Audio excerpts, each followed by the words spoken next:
Perkenalkan, nama saya Sharon Gevani dengan NIM 2001148. Di sini saya akan menjelaskan sedikit tentang materi kapasitansi dieelektrik atau disebut juga dengan F6.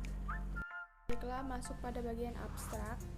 Praktikum kapasitansi dieelektrik bertujuan untuk menentukan nilai A dan C pada simulasi PET dan menentukan nilai epsilon 0 dan error. Alat-alat yang digunakan yaitu pada simulasi ini yaitu menggunakan PET Colorado. Kapasitansi adalah jumlah elektron yang dapat disimpan di bawah tekanan yang diberikan oleh listrik atau tegangan atau voltase. Kemudian pada praktikum ini kita mengamati prinsip kerja kapasitor dua plat sejajar dan besarnya dua kapasitansi dan mengamati pengaruh bahan dieelektrik. Kita masuk pada bagian yang pertama yaitu latar belakangnya. Kapasitor merupakan komponen kelistrikan yang digunakan untuk menyimpan muatan listrik, di mana dua kapasitor ini terdiri dari dua plat sejajar yang merupakan konduktor listrik. Kapasitor sendiri sering kita temukan di kehidupan kita sehari-hari seperti powerbank, baterai, dan aki, dan lain-lain. Kapasitor listrik bergantung pada besarnya kapasitansi, di mana kapasitansi merupakan banyaknya muatan listrik yang dapat ditampung.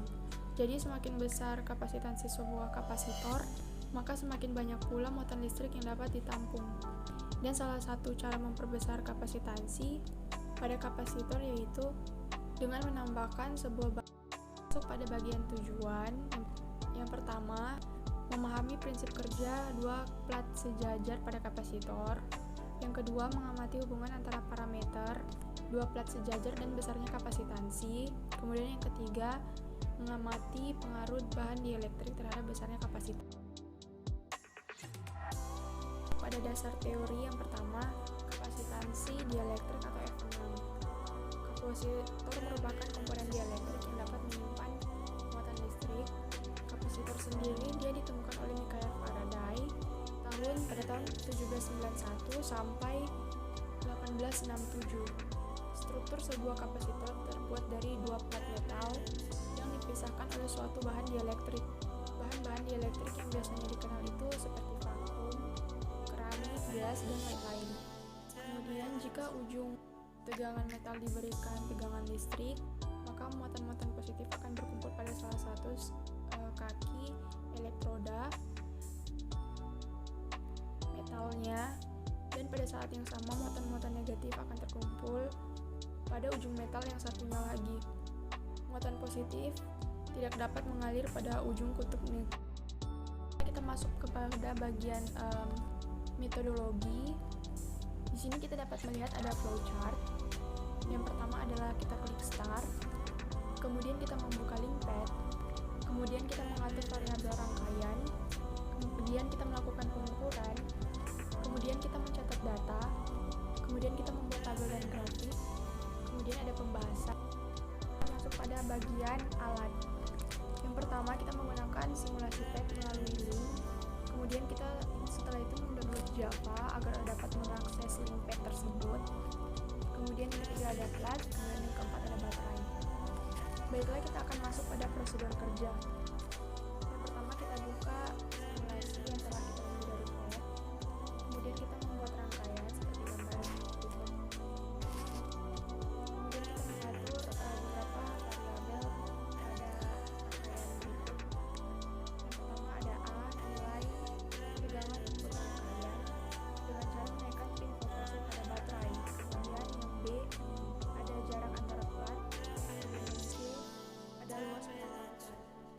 Kemudian yang keempat, perhatikan nilai pada alat ukur kapasitansi, muatan, dan energi yang tersimpan.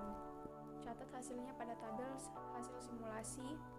Kemudian yang kelima, hitunglah nilai kapasitansi, muatan, dan energi yang tersimpan. Kemudian kita catat.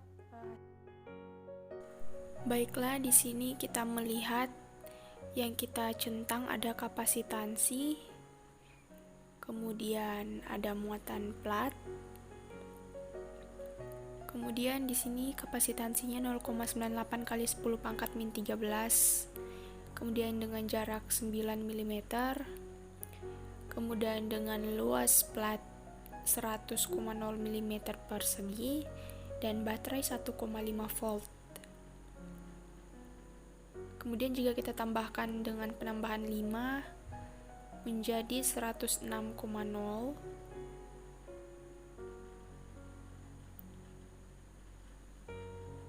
ya 106,0, maka kapasitansinya menjadi 1,94 kali 10 pangkat min 13. Kemudian kita ubah menggunakan dielektrik. Di sini kapasitansinya kita bisa lihat 0,98 kali 10 pangkat 13 min 13, dan offsetnya 10 dan konstantanya 3,05, tapi di sini hanya bisa 3,06. Dengan luas plat 100 dan jarak antar plat 9,0 dan baterai 1,5 volt. Jika penambahan 5 itu adalah 106,0, jika penambahan 5 lagi yaitu 110, tapi karena tidak bisa pas jadi kita menggunakan 109,0. Maka kita lihat kapasitansinya 1,37 kali 10 pangkat min 13.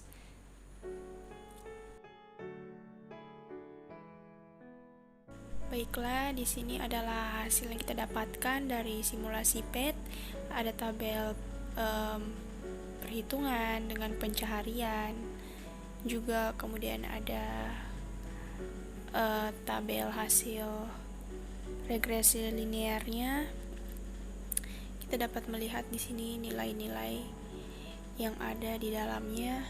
Kita masuk pada pembahasan. Yang pertama, nilai dari pada data 1, hubungan sumbu X dan Y atau A dan C. Dapat kita lihat jika nilai A-nya semakin besar, maka nilai C-nya juga akan semakin bertambah. Maka gradien garis yang dapat kita dapatkan antara komponen Y koordinat dan Y komponen Y absis yaitu garis lurus. Kemudian yang kedua, pada pada data 2, hubungan X dan Y atau A dan C jika diberikan dielektrik juga mendapatkan gradien garisnya itu yaitu garis lurus. Dikarenakan jika nilai A-nya semakin bertambah, maka nilai C-nya juga akan semakin kita akan masuk pada bagian kesimpulan. Dari percobaan yang telah dilakukan, kita memperoleh sebagai berikut. Yang pertama, prinsip kapasitansi suatu kapasitor, yaitu kapasitansi bekerja pada kapasitor dengan menyimpan muatan listrik sehingga menghasilkan beda potensial atau tegangan pada permukaan kapasitor. Kemudian yang kedua, diketahui hubungan kapasitansi C dengan jarak antara plat D adalah bahwa jika jarak diperkecil, maka nilai kapasitansinya akan bertambah dan semakin besar. Kemudian masuk yang pada bagian ketiga, diketahui hubungan kapasitansi C dengan luas permukaan plat A adalah jika luas permukaan A diperbesar, maka nilai kapasitansi akan bertambah dan semakin besar. Kemudian sekian.